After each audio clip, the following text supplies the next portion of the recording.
मैंने तो अभी जो आपसे इंटरेक्शन करी है, उस इंटरेक्शन का 99% जो है वो मुद्दों के ऊपर है और मैंने बड़े क्लियर तरीके से अपनी विज़न को लोगों के बीच में रखा है। चाहे वो एक मंडी ज़िला का है, चाहे वो पूरे संसदीय क्षेत्र का है, चाहे वो प्रदेश का है। और हम इन्हीं मुद्दों के ऊपर जो है वो लोगों के बीच में जाएँगे। अब अगर कोई अमर्यादित भाषा इस्तेमाल कर रहा है और ख़ास करके बॉम्बे से आकर कर रहा है, तो उसके बारे में मैं क्या कह सकता हूँ? मैं उनको नमस्कार ही कहता हूँ और वो वैसे भी सैलानी हैं, टूरिस्ट हैं। अभी कुछ समय के लिए यहाँ पर आए हैं, चुनावों के समय में आए हैं, मौसम अच्छा है और अलग-अलग जगहों में जा रहे हैं। जब चुनाव ख़त्म हो जाएँगे, तो ये वापस मुंबई चले जाएँगे।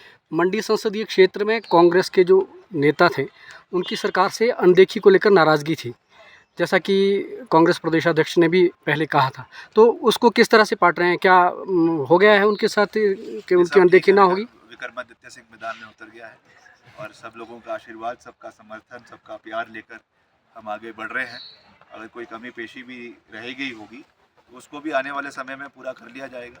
तो हम सीधा संपर्क सबके साथ बना रहे हैं और सब अपना आशीर्वाद भी दे रहे हैं, सहयोग भी दे रहे हैं, प्यार भी दे रहे हैं और सबके साथ हम मिलकर इस जंग को जो है लड़ेंगे भी और फतेह भी हासिल करेंगे। आपने एक रजवाड़ा शाही को लेकर पोस्ट किया था, क्या मतलब थी उसके पीछे, क्या मायने? नहीं, जिस तरीके से जो भाजपा की प्रत्याशी है, उनको कोई ज्ञान तो है नहीं है। उनको ये पता नहीं है कि सबसे ज़्यादा अगर पूर्व के जो राजा महाराजा है, अलग-अलग रियासतों के अगर किसी पार्टी के अंदर है, मैं प्रदेश की बात नहीं कर रहा हूँ, राष्ट्रीय आंकड़ों की बात कर रहा हूँ।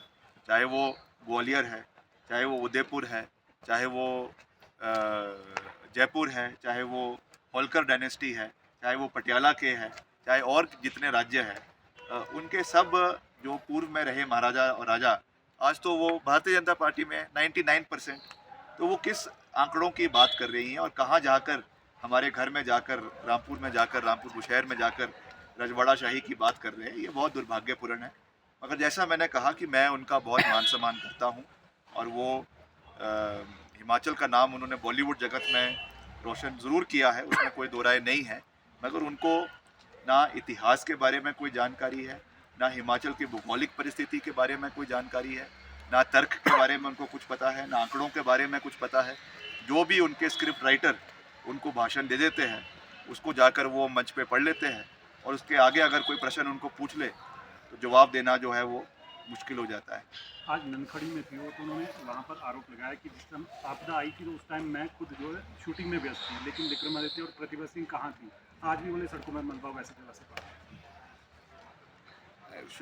एक तो वो मान रही है कम से कम कि वो यहाँ पर नहीं आए और जहाँ तक हमारी बात है, मैं खुद हमने ननखरी का दौरा भी किया, हमने कुल्लू मनाली का दौरा भी किया, हमने जो है वो बलदवाड़ा का दौरा भी किया, हमने थुनाग का दौरा भी किया, सिराज का दौरा भी किया, हर क्षेत्र का दौरा भी किया, हर क्षेत्र में रिकॉर्ड समय में सड़कों को खोलने का कार्य किया।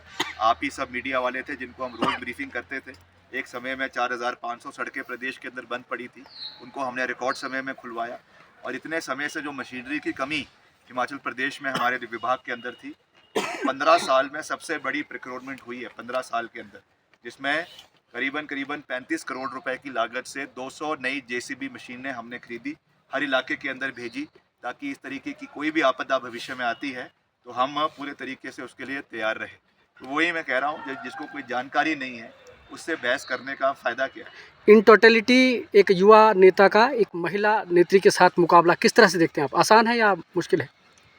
देखिए, मैं प्रत्याशी को तो देखता ही नहीं हूँ। एज फार एज द प्रत्याशी is concern, she is a non starter.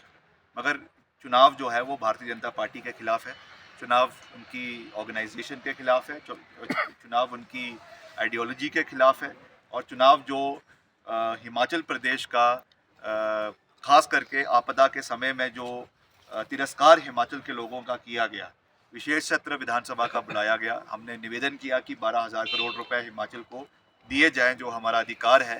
Himachal को वो पैसा नहीं मिला। डिज़ास्टर प्रोन स्टेट हिमाचल को घोषित करने की बात की गई थी, वो हिमाचल को नहीं मिला। तो ये सब चीज़ें लोगों के बीच में जाएगी। अब जब उनके पास कोई और प्रत्याशी नहीं था, जयराम जी, तो उनका तो मैं बहुत मान सम्मान करता हूँ, क्योंकि जब वो मुख्यमंत्री थे तो उन्होंने मेरे जो पिताजी थे उनके साथ बहुत अच्छे संबंध थे, तो उनको अपने बेटे के रूप से मानते थे और उनको कहते थे कि you are good person but in the wrong party. उनका तो मैं बहुत मान सम्मान करता हूँ जयराम जी का, और कहीं ना कहीं मैं समझता हूँ कि उनकी जो है उनको इससे बचाने के लिए जो है वो कंगना रनौत जी को उतारा गया है। और आज भाजपा के पास जो वहाँ का काडर है बीजेपी का मंडी संसदीय क्षेत्र के अंदर, वो भी आहत है, क्योंकि जो पिछली वहाँ से कैंडिडेट थे ब्रिगेडियर श्री कुशल ठाकुर जी, वो भी बहुत कम मार्जिन से चुनाव हारे थे। तो क्या कारण था कि उनको फिर से टिकट नहीं दिया गया? उसकी वजह से एक्स सर्विसमैन के अंदर बहुत बड़ी नाराज़गी है। उसके पहले मेश्वर सिंह जी थे, वो भी अपने आप में एक बहुत कदावर नेता है, उनका टिकट भी काटा गया। और कई हमारे वहाँ आरएसएस के एक श्री अजय राणा जी हैं सुंदरनगर से, करसोग से बिहारी लाल जी है, ये भी डेडिकेटेड लोग हैं भाजपा के, इनको टिकट क्यों नहीं दिया गया? ये आपको क्या आवश्यकता पड़ गई कि आपको बॉम्बे से किसी एक्ट्रेस को यहाँ पे जो है वो उतारना पड़ा है? तो ये सब चीज़ों का जवाब इनको देना पड़ेगा, इनके काडर को देना पड़ेगा, और इनके नेता को पहले तो अपने काडर को संतुष्ट करना पड़ेगा, उसके बाद जाकर ये जनता के बीच में जाएंगे। इन सब चीज़ों की जो है वो दूध का दूध और पानी का पानी होना चाहिए। विक्रमादित्य जी